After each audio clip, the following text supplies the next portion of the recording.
When I went to La Paz, ground zero of Bolivia, the whole thing was exploding because since the beginning of January, Evo was meeting with the mayors, not only of the Media Luna, all the mayors of the big provinces in the 9 big provinces in Bolivia, to discuss what to do next after the voting of the of the constitution by the Constituent Assembly. The mayors say that the whole thing is illegal, and they especially don't want that hydrocarbon tax, the profits from the hydrocarbon tax, be deviated to pay for a new bonus for over 60-year-olds in Bolivia. It's called the dignity bonus. They spent basically the whole months of January discussing it at the Palacio Quemado, the burned palace, which is the seat of the government in La Paz. Evo was proposing all sorts of recommendations, dialogue, side measures, and the mayors were inflexible. So it came to a head at the end of January, actually. The government decided by itself to start distributing the dignity bonus, which is not much in Western terms. It's $30 a month, roughly. And for some other people, $20 a month. And when the distribution of the bonus, which can be collected on a monthly or on a yearly basis, reaches the Media Luna, the government can say, look, these mayors of these provinces don't want to pay you what you're entitled to by law, by the government. So Evo's government decided to advance the confrontation, which is the only way. In fact, one of Evo's ministers told me that the vice president, which is also conducting these negotiations, Álvaro García Linera, a brilliant Marxist intellectual, he's too much of an intellectual. He should be more forceful and tell the mayors, look, we are going after you, and we're going to force you to pay this because, after all, this has been passed by law. So the confrontation in the country is absolutely visible. I crossed from Argentina by bus, and I made my way towards La Paz via the Media Luna. And you can see the divide. As you cross from let's say, the eastern lowlands to the Altiplano, it's visible.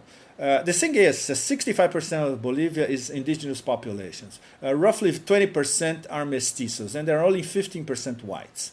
And of those 15% whites, there's a sizable middle class, which is being courted by the MAS, the movement towards socialism, Evo Morales' party.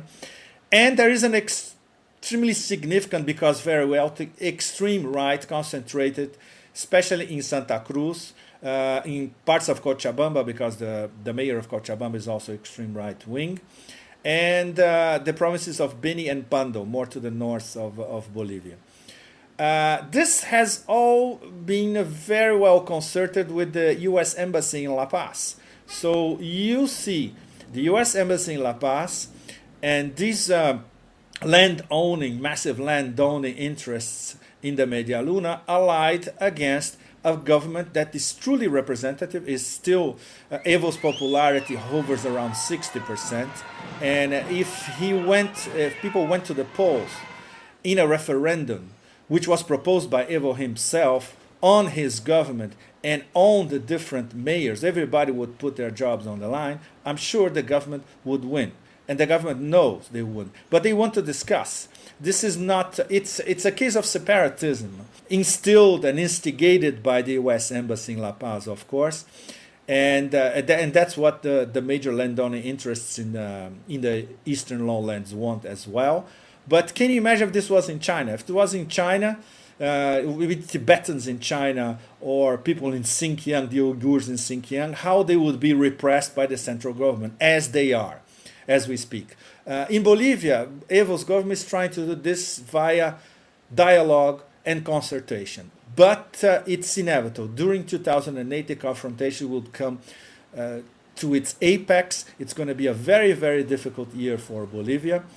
And this is happening in the middle of one of the most far-reaching social revolutions in the modern era in the developing world. It's being observed by many people in South America, populations, if not by their governments, with extreme interest, and is also rising extreme interest in the West, in the US and Canada and Western Europe as well. What President Álvaro García Linera how he describes the process, he describes it as a social revolution, but as a cultural revolution as well.